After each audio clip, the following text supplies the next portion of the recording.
kalau sekarang baru kita mau mulai bisnis, kita tinggal pilih nih kategori yang mana yang kebetulan lagi bagus, ya mungkin masuknya ke situ dulu gitu. Oke, sebelum kita mulai, sambil saya perkenalan dulu ya Pak ya. Oke, halo pagi teman-teman businesspreneur semuanya. Nah, di setiap Senin dan Rabu, kita akan ada live Q&A ini bersama Pak Budi Isman dan saya. Nah, bisnis ID itu apa sih? Mungkin ada teman-teman yang masih bingung bisnis ID itu sebenarnya apa. Nah, jadi kalau bisnis ID itu merupakan platform untuk menghubungkan teman-teman entrepreneur dan juga teman-teman UMKM untuk bisa mengembangkan bisnisnya dengan cara belajar langsung dari para expert gitu. Nah, salah satu panel expert kita adalah Pak Budi Isman gitu. Nah, programnya Bisnis ID itu apa aja sih? Kita 1 bulan ke depan kita akan ada 4 program. Program yang pertama itu Bisnis Q&A yang kita adakan Senin dan Rabu jam 8 sampai 9 pagi seperti saat ini bersama Pak Budi Isman. Dan program yang kedua itu program Bisnis Mentoring yang kita adakan setiap Sabtu jam 8.30 sampai 10 pagi. Nah, untuk bisnis mentoring kabar baiknya, kemarin malam kita baru buka pendaftaran untuk batch 5 Sabtu ini. Jadi teman-teman yang belum mendaftar mentoring bisa setelah ini bisa langsung mendaftar karena kita akan tutup pendaftarannya besok. Yang ketiga itu programnya adalah Bisnis Forum. Bisnis Forum ini di-host langsung oleh Pak Budi Isman, berbincang seru nih dengan panel expert kita yang lainnya. Minggu lalu kita ada Pak Hadi Kuncoro. Nah, minggu ini akan ada panel expert lain yang keren banget. Jadi ditunggu aja infonya. Nah, yang keempat itu kita ada Bisnis CEO Talk. Itu kita akan mengundang seorang CEO dari sebuah perusahaan untuk sharing mengenai experience-nya dan mengenai perspektifnya tentang topik-topik yang lagi trending saat ini. Itu 4 program yang akan ada sampai 1 bulan ke depan di Business ID. Nah, di Mei nanti kita juga akan ada launching kalau semua berjalan lancar kita akan launching satu yang keren banget berupa aplikasi untuk teman-teman bisa belajar secara intensif dan sistematis dari panel expert kita. Ya, jika teman-teman nanti ada pertanyaan mengenai programnya Business ID bisa langsung komen ataupun DM Instagramnya Business ID. Ya. Oke. Oke. Iya. Pagi semua teman-teman yang sudah hadir juga. Pagi Melisa. Pagi Pak Budi. Kita langsung ke pertanyaannya ya Pak ya. Boleh. Kita pertanyaan yang teman-teman yang misalnya belum menanyakan langsung, belum menuliskan ya pertanyaannya, silakan. Mungkin juga di sini juga bisa ya. Gitu. Ya, ini pertanyaan pertama yang udah disampaikan di komennya Fit Business ID dari Mas Rienata. Bagaimana caranya UMKM khususnya entrepreneur yang bergerak di usaha F&B dapat mempertahankan stakeholder, karyawan atau staff yang sudah menjadi kepercayaan di kala pandemi ini. Di sisi lain, kita juga harus mempertahankan brand dan cash flow perusahaan agar tetap survive sampai pandemi berakhir. Ya, dilema ya teman-teman.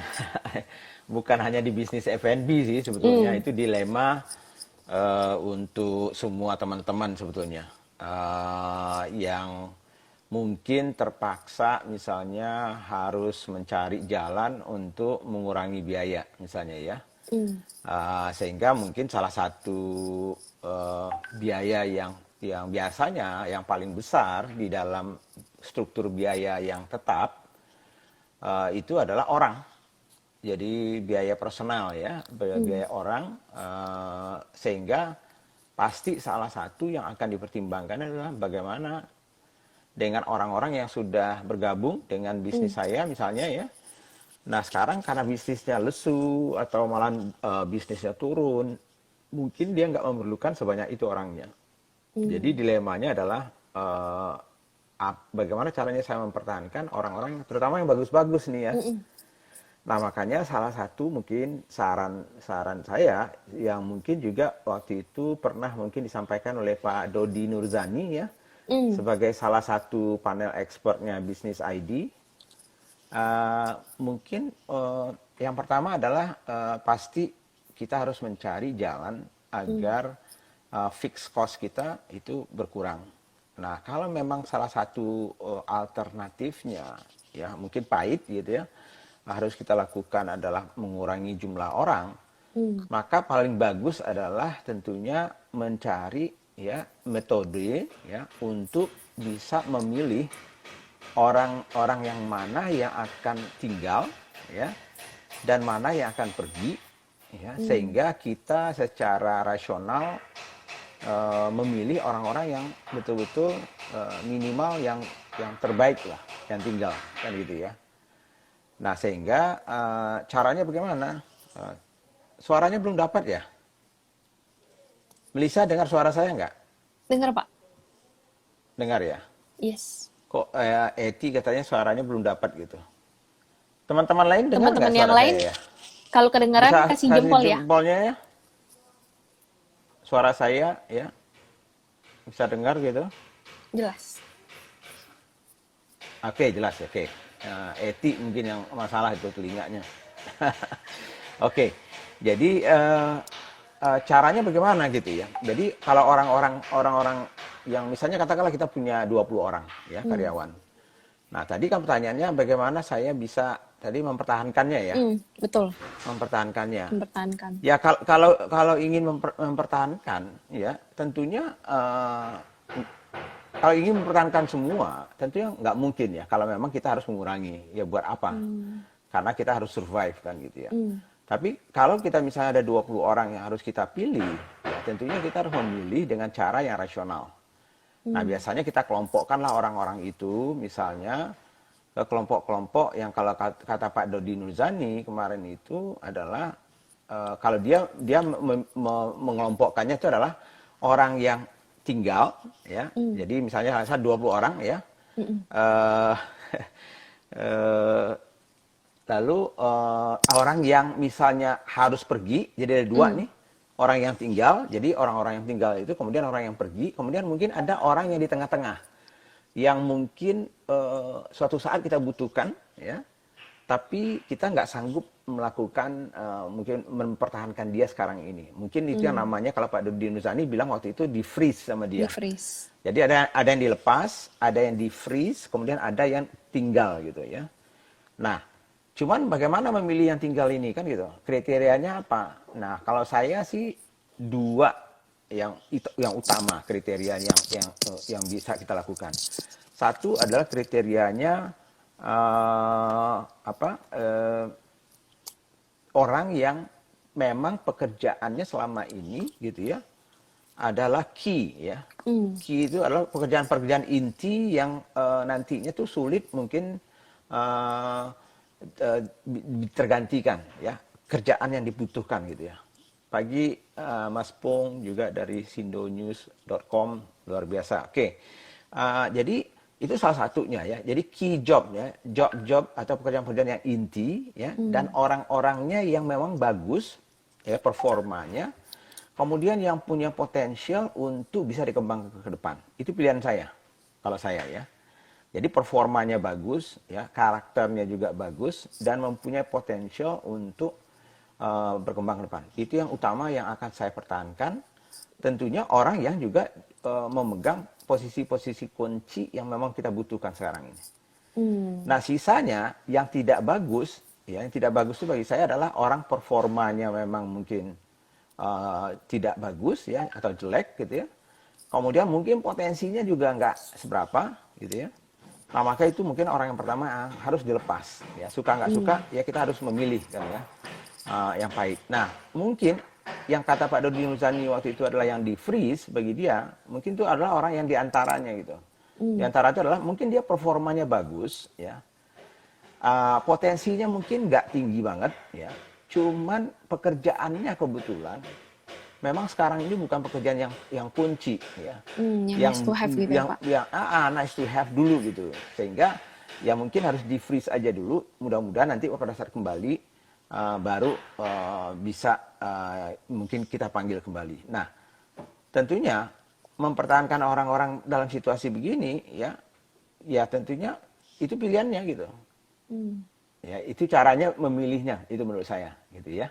Nah, tentunya orang-orang yang tinggal itu mungkin juga kita nggak mampu bayar. Ada juga teman-teman sekarang ini ya, saya pengen mempertahankan Anda tapi saya nggak mampu bayar Anda full misalnya ya. Bisa juga saya bayar separuhnya ya. Ya tentunya ini yang harus kita ajak teman-teman itu berkomunikasi ya. Kalau mereka betul-betul sama-sama dengan kita ingin membangun perusahaan ini misalnya atau bisnis kita bersama-sama ya. Nah, mereka mungkin harus sama-sama mengerti bahwa situasi yang sulit ini mungkin harus bersama-sama mereka berjuang untuk sementara waktu. Nah, harapannya kalau nantinya pada saat bisnis sudah bagus, ya orang-orang yang bertahan dengan Anda dan membantu Anda pada masa sulit, ya Anda juga harus memberikan sesuatu untuk mereka nantinya. Ya karena kalau tidak mereka juga mau keluar juga ya mungkin pekerjaan yang lain juga nggak ada. Jadi ya susah juga sekarang ini gitu. Gitu Melisa untuk yang pertanyaan yang itu ya, yang pertama itu menurut saya. Yang tentang, oke. Jadi tadi lihat pekerjaan yang inti, kemudian dari performanya, karakternya, Ya, dan potensinya ya Pak ya. betul. Oke, kita lanjut ke pertanyaan kedua Pak. Ini juga Ya, masih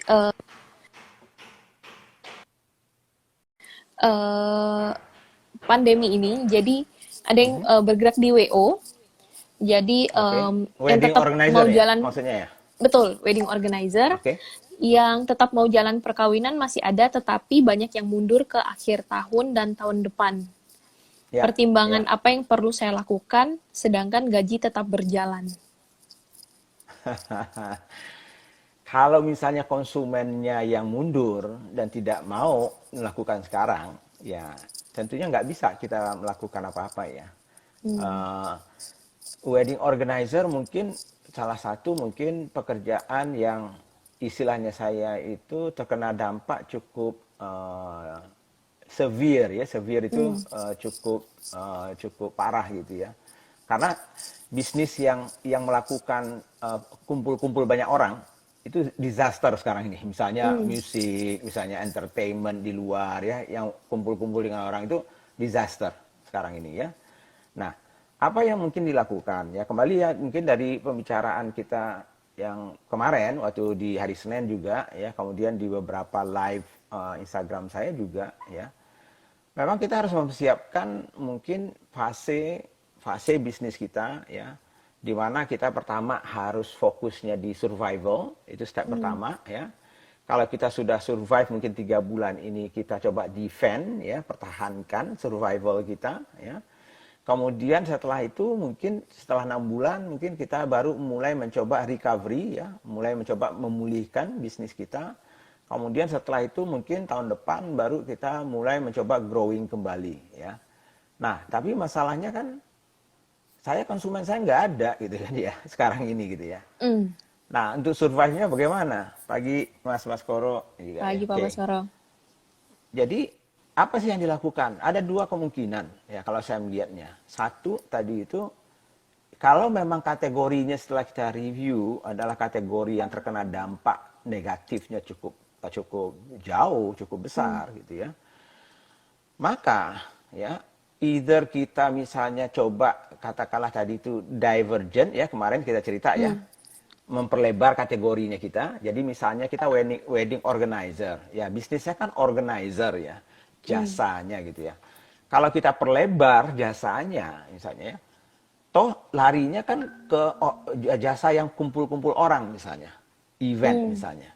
Tentunya akan sama aja sulitnya gitu ya.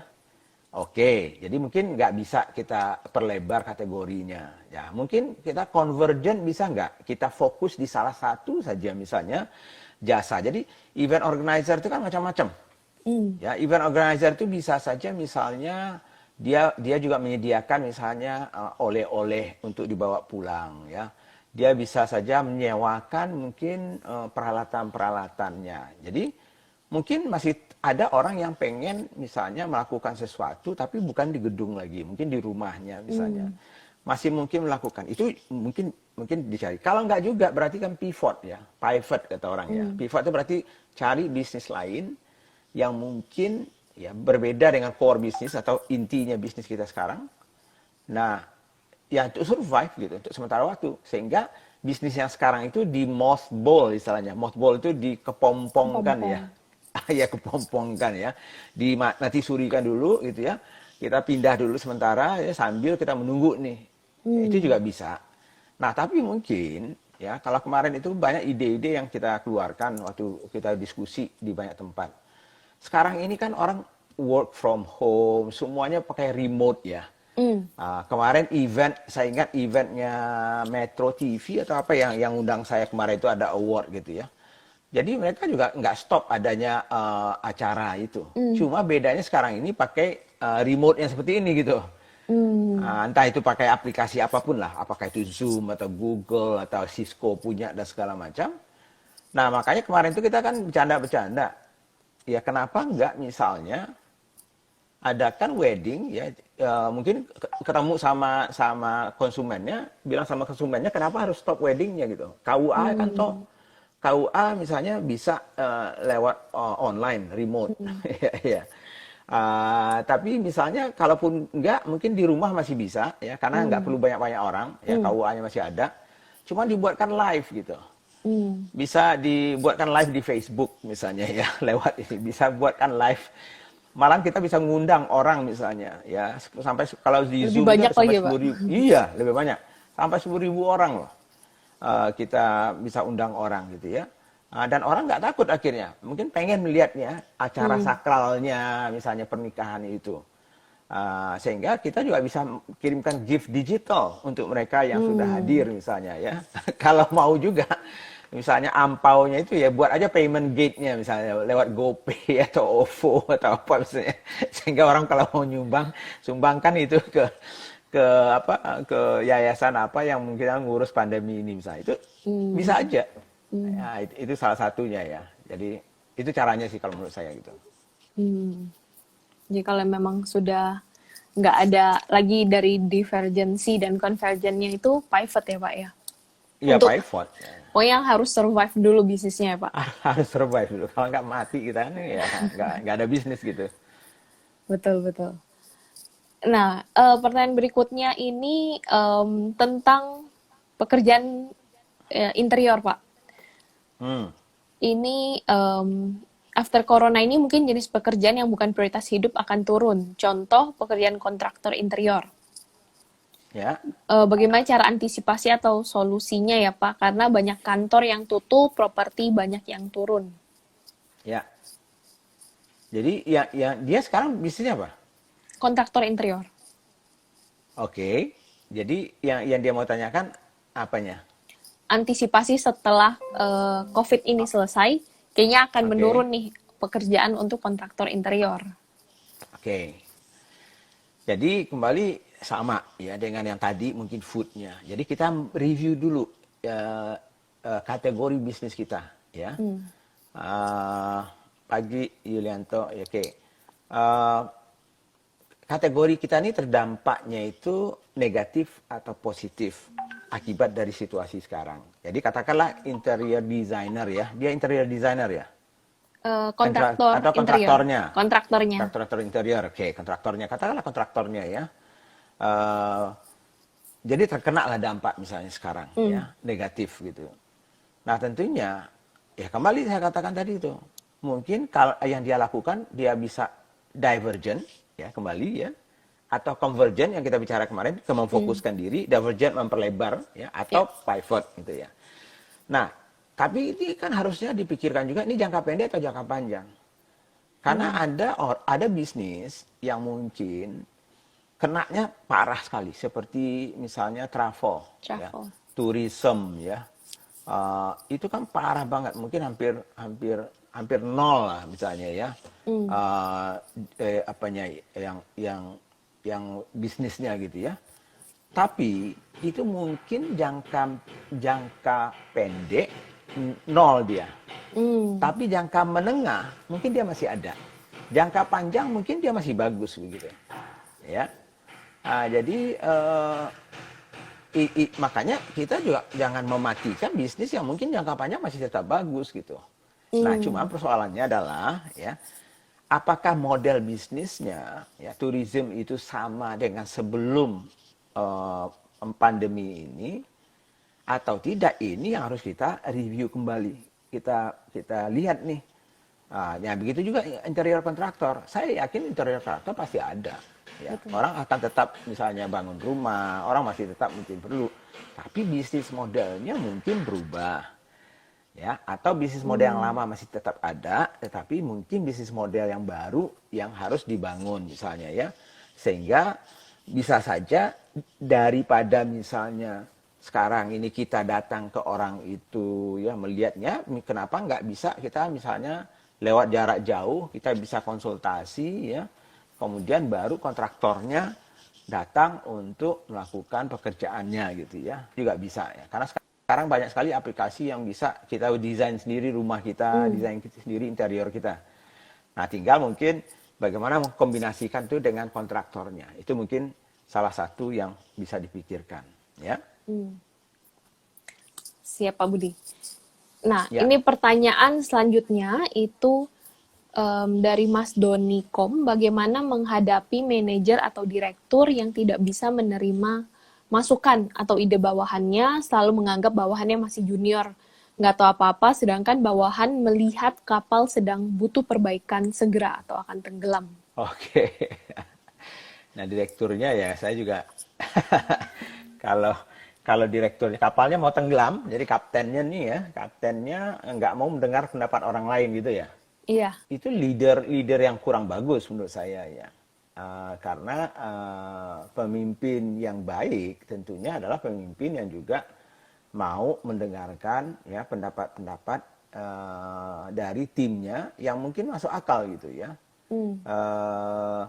Jadi kalau misalnya katakanlah gini ya, saya di dalam video saya leadership ya in crisis ya, in crisis time itu salah satu kunci dari kepemimpinan yang bagus, terutama pada saat misalnya masa krisis seperti ini, adalah bagaimana dia bisa membangun trust ya, kepercayaan dari timnya ya, dan juga mau percaya dengan timnya ya, dengan cara tentunya ya memimpin dan memberikan kesempatan untuk mereka bisa memberikan masukan-masukan yang bisa bersama-sama nantinya mungkin sebuah keputusan yang bagus gitu ya, yang bisa dieksekusi bersama-sama. Kalau pemimpin yang merasa dia hanya dia yang pintar ya, karena yang lain itu junior misalnya ya, itu lama-lama akhirnya tidak ada orang yang mau memberikan masukan sama sekali, dan itu bahaya sekali ya. Kalau Anda sebagai pemimpin atau founder yang punya bisnis nggak mau diberikan masukan ya, itu bahaya karena tidak ada orang yang sempurna. Tidak ada satupun misalnya kita itu adalah benar ya dalam berpikir ya. Saya dulu ingat waktu saya masih jadi ya presidir ya atau CEO ya di perusahaan ya, beberapa perusahaan asing ya, perusahaan besar gitu ya. Salah satu malahan yang sengaja saya ingin lakukan adalah mencari orang-orang tim saya yang berbeda dengan saya. Ya, jadi memang sengaja saya carikan orang-orang yang berani ya men-challenge, menantang ya pemikiran-pemikiran saya ya, ya orang-orang yang cerdas juga ya, tetapi bisa menantang sehingga pada saat kita mengambil keputusan itu sudah memikirkan pro dan kontranya ya. Jadi bukan hanya saya aja. Nah, bayangkan kalau saya paling nggak bisa, saya punya tim. Kalau tim saya itu hanya yes man semua gitu. Setiap saya mengatakan, misalnya saya pertanyakan, gimana pendapat Anda? Oh, bagus Pak. Oh, oke Pak. Semuanya oke Pak. Semuanya oke. Padahal saya bisa saja salah mengambil keputusan itu. Nah, oke kapalnya juga tenggelam gitu.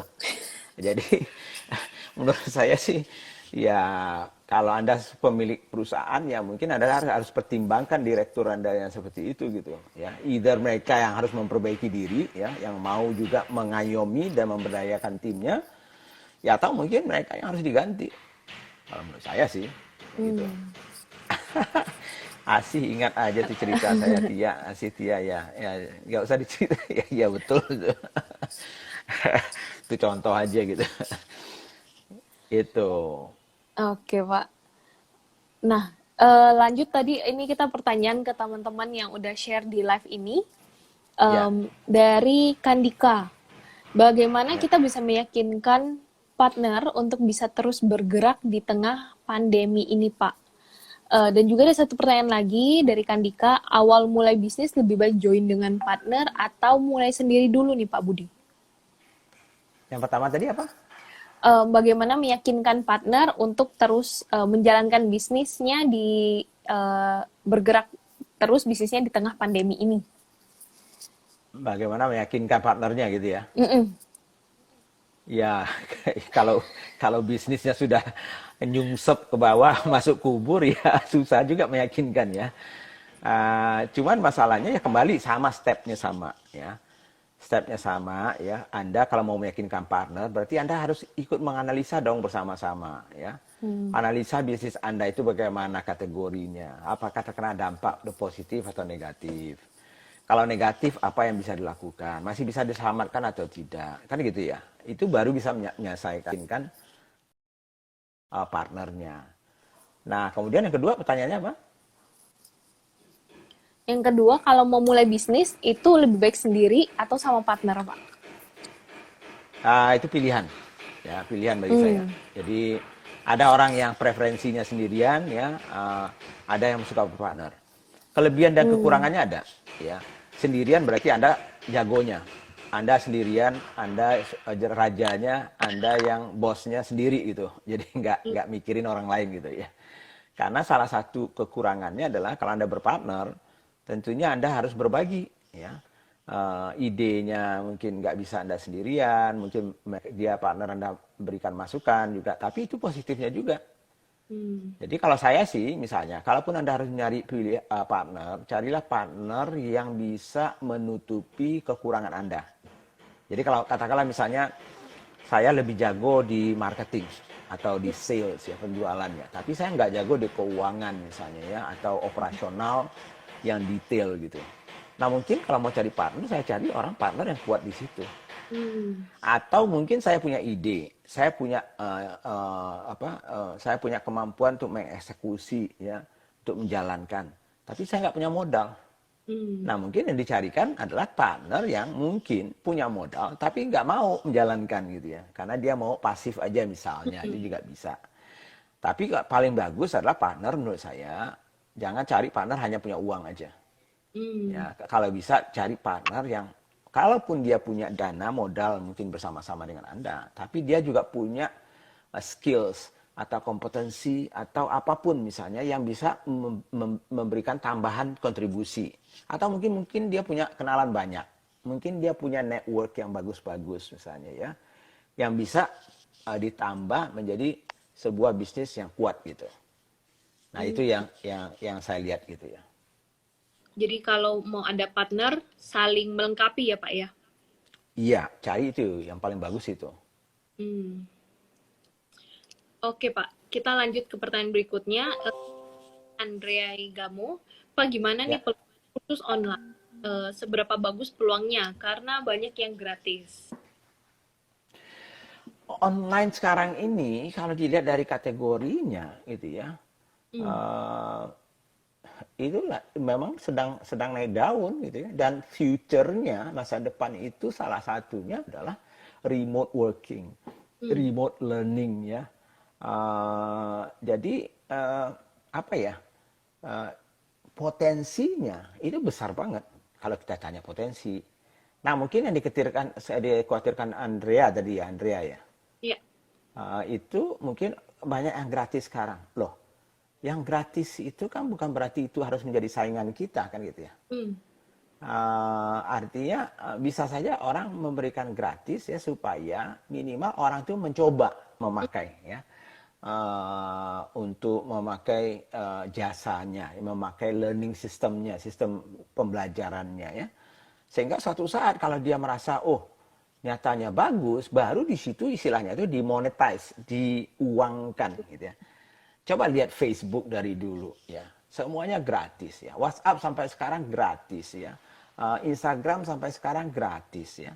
Hmm. Tapi begitu orang banyak pakai dengan database-nya yang mereka jutaan dan segala macam, di situ mereka bisa menghasilkan uang untuk bisnisnya mereka gitu. Jadi itu kan masalah lebih ke masalah strategi ya, bagaimana soal gratis itu. Jadi tergantung kita Hmm. bagaimana kita mau strategi kita, misalnya kalau kita punya online online apa tadi itu?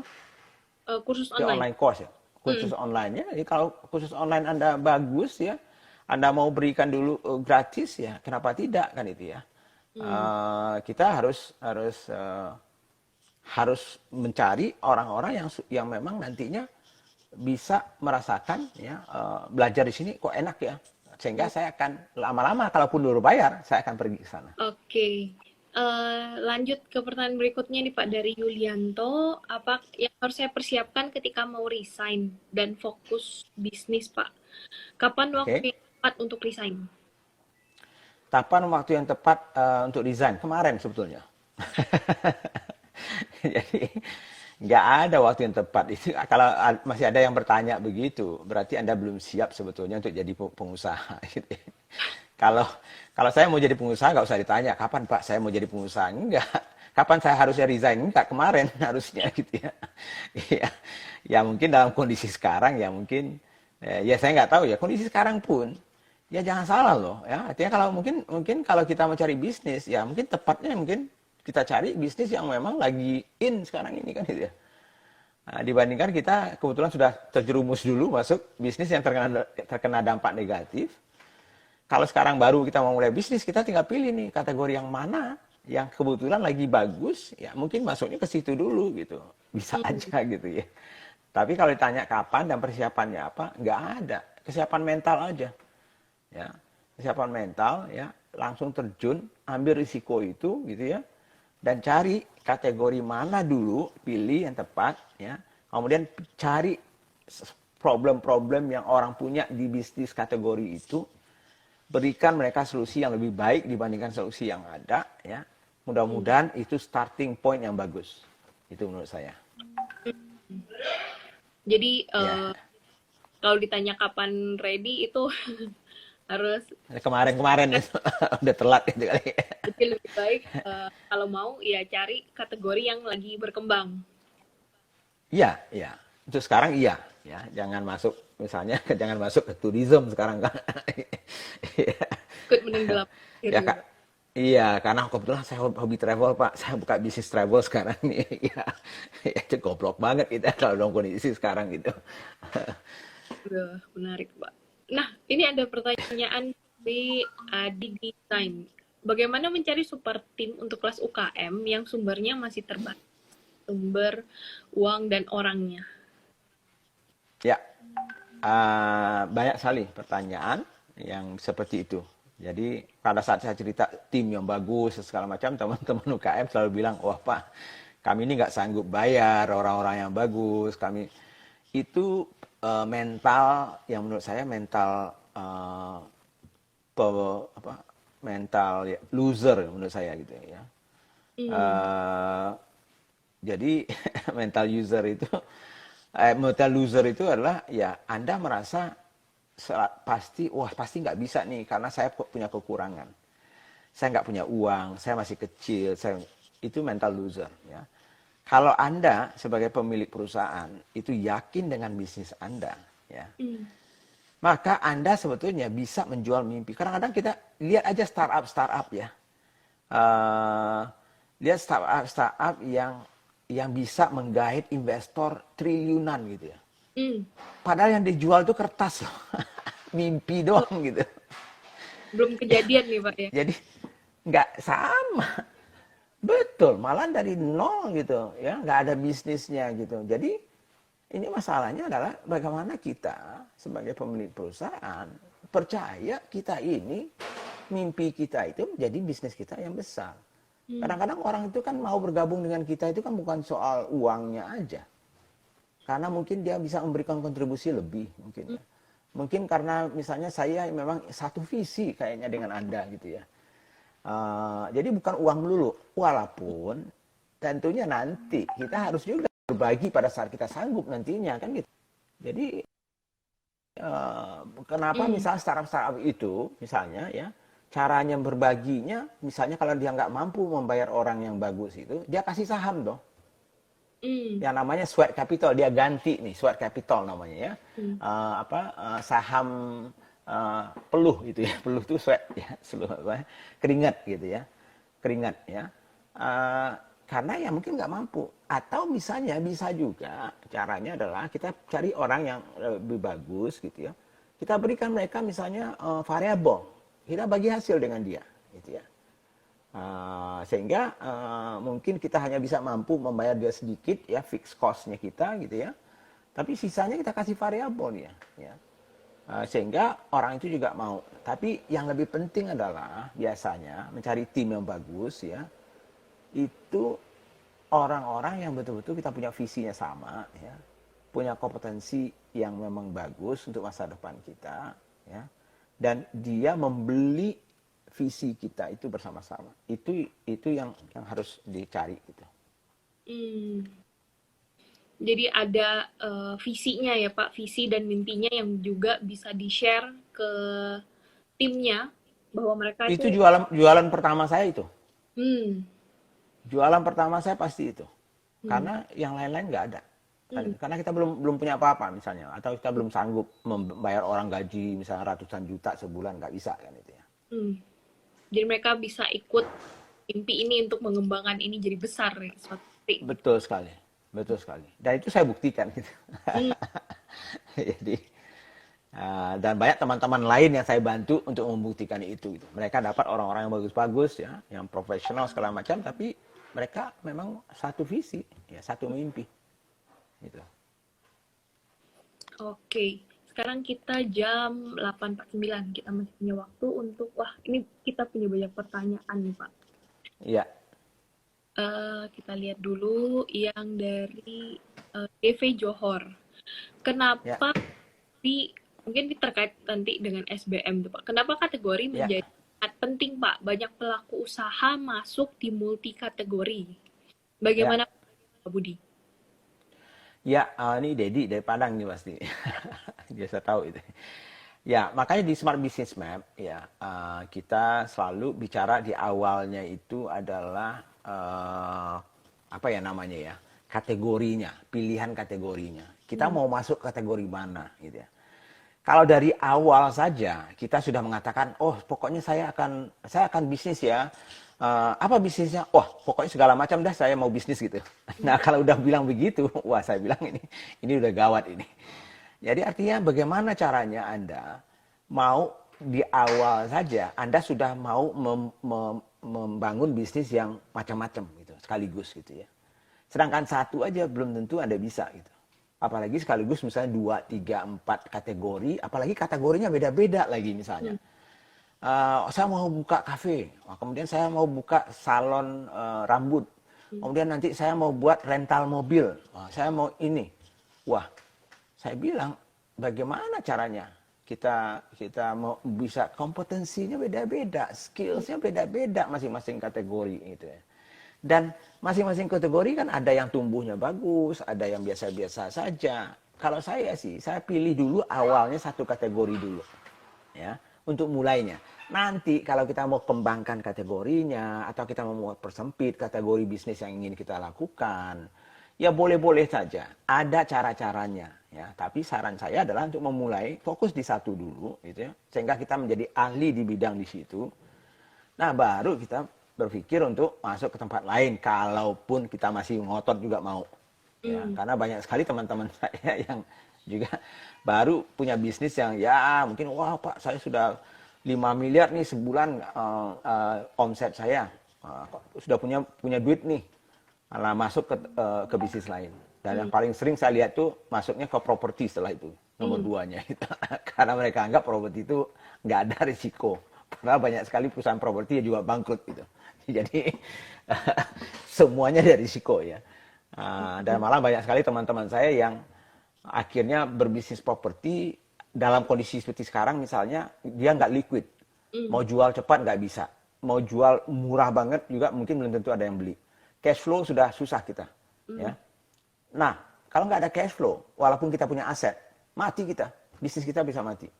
Misalnya itu contoh. Jadi makanya kadang-kadang bagi saya ini harus hati-hati banget gitu. Jadi fokus di satu kategori dulu, bikin itu Ya, kecil ya Pak ya. iya dong. Kita ahli dulu dong di situ ya. Jangan langsung motif. Kecuali kita dagang ya. Kalau dagang itu kan bukan oh kita jualan segala macam. Itu kan kategori bisnis kita kan adalah retail. Kita Retail. jasa. Itu kategorinya tetap satu kategorinya kan itu ya. Itu. Hmm. Ih, mantap. Ya. Nextnya Pak, ini ada dari Mbak Asi. Pak Budi mau dijelaskan model bisnis 4.0 dan kapan UKM harus menggunakannya. Ya sebetulnya sih model bisnis 4.0 itu kan macam-macam definisi ya. Bagi saya itu kan evolusi dan revolusi ya. Evolusi dari bisnis model itu akan berkembang terus ya. Dan dengan zamannya sekarang dengan teknologi dan segala macam, maka itu akan dipercepat nantinya bisnis modelnya. UKM itu harusnya ya sudah mulai menggunakan teknologi-teknologi yang harusnya membantu mereka masuk ke zamannya 4.0 ini gitu. Jadi bukan berarti karena kita UKM kita nggak bisa masuk ke bisnis model 4.0 misalnya ya. Tidak ya. 4.0 itu apa misalnya salah satunya? Misalnya ya kita mempunyai sistem misalnya yang bisa katakanlah menjual ya remote dan online misalnya. Itu salah satu penggunaan teknologi. Kita mempunyai misalnya ERP ya atau Enterprise Resource Planning misalnya ya. Oh kan UKM kan nggak bisa Pak beli. Loh siapa bilang? Banyak kok yang gratis sekarang kan itu. Yang murah-murah juga ya. Atau misalnya bergabung ya, dengan sistem logistiknya yang sudah teknologi driven atau sudah memakai teknologi misalnya. Oh Pak saya kan UKM nggak bisa. Siapa bilang? Ya kemarin Mas Hadi Kuncoro aja mengkhususkan diri kan. Power commerce-nya dia untuk UKM malah dari end to end malah dari ujung ke ujung dia bisa melakukan memakai teknologi kan itu. Jadi jangan kalau mentalnya, jadi saya paling nggak suka kata-kata UKM ini sebetulnya, karena begitu kata UKM terucap, kita mental UKM gitu. kita Hmm. kita kita kategori kita memang UKM, tapi mental harus mental perusahaan besar kan itu. Hmm.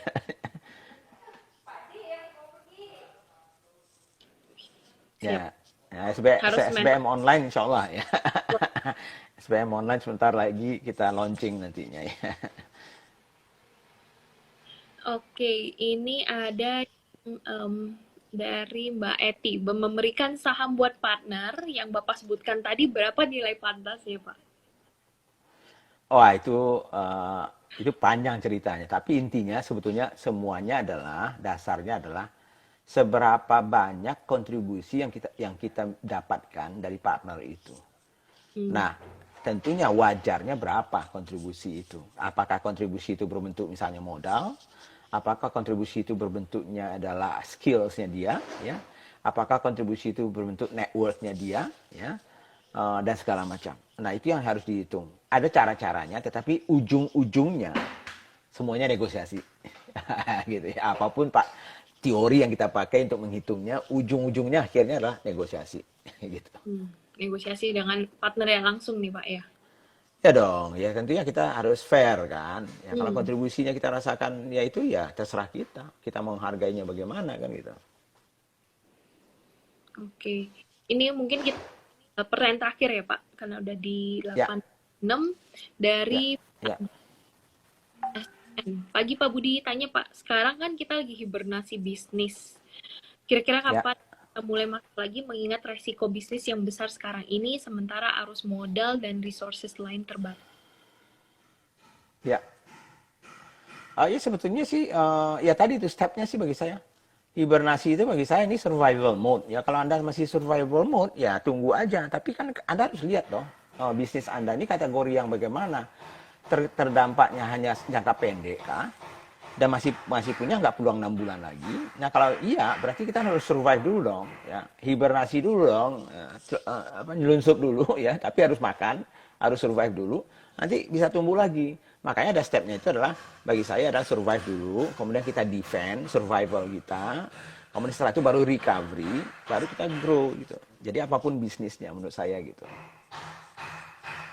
Oke. Jadi survive, Ya, ya. kalau survival itu mungkin gimana? Ya survival sekarang ini, misalnya kalau misalnya bisnis kita nggak ada income sama sekali, ya kapan perlu kita jual apapun. Artinya kita pivot kayak, ya. Hmm. Tidak harus bisnis kita. Ya orang travel ya sekarang. Mau makan dia mau bagaimana? Orang nggak bisa, nggak ada bisnisnya. Ya Hmm. mungkin dia cari bisnis lain yang misalnya lagi in sekarang ini, terutama di trading lah, yang paling gampang duluan ya. Ya, sehingga dia nggak mulai dulu gitu. Yang penting bisa makan dulu. Kan itu sebetulnya survival. Hmm. Ya. Kalau bisnisnya itu nggak bisa berkembang lagi sekarang ini gitu. Hmm. Ya, Oke. Ya, ini untuk sesi yang hari ini kita itu ya, adalah pertanyaan terakhir. Jadi untuk ya. pertanyaan yang belum kita jawab, Mungkin dicatat aja ya. Mungkin yang ada itu, Melisa, ya.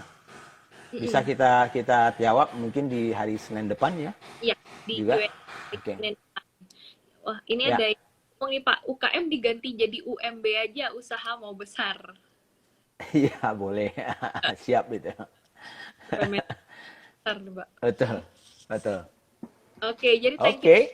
untuk teman-teman bisnis planner yang sudah join di hari ini. Untuk pertanyaan, ada beberapa pertanyaan, kita terima banyak banget. Beberapa yang belum kita jawab, kita akan catat dan kita akan bahas di Q&A hari Senin depan. Jadi untuk mengingatkan lagi, Q&A ini akan kita adakan di setiap Senin dan Rabu jam 8 sampai 9 pagi bersama Pak Ya. Budi Isman di akun live IG-nya Bisnis ID. Jadi untuk teman-teman yang juga mau ikut bisnis mentoring di Sabtu ini, bisa langsung mendaftar di bisa cek post terakhirnya Bisnis ID. Nanti mentoringnya bersama Pak Budi Isman dan Pak Baskoro. Dan juga ada Ya. bisnis forum di Sabtu ini jam 10 pagi. Jadi untuk Ya. teman-teman yang mau dapat info terus bisa pantau terus Instagramnya Bisnis ID dan juga dan memasukkan data diri di www.bisnis.id. Jadi bisa dapat informasi tercepat nih untuk event-event kita. Oke, terima kasih semua teman-teman ya business partners di seluruh Indonesia, dan teman-teman juga harapannya adalah nanti mudah-mudahan akan banyak belajar, dan tunggu aja nanti dipantau aja di Business ID. Oke, Yes. makasih ya Melisa. Selamat Oke, thank you pagi ya. semuanya.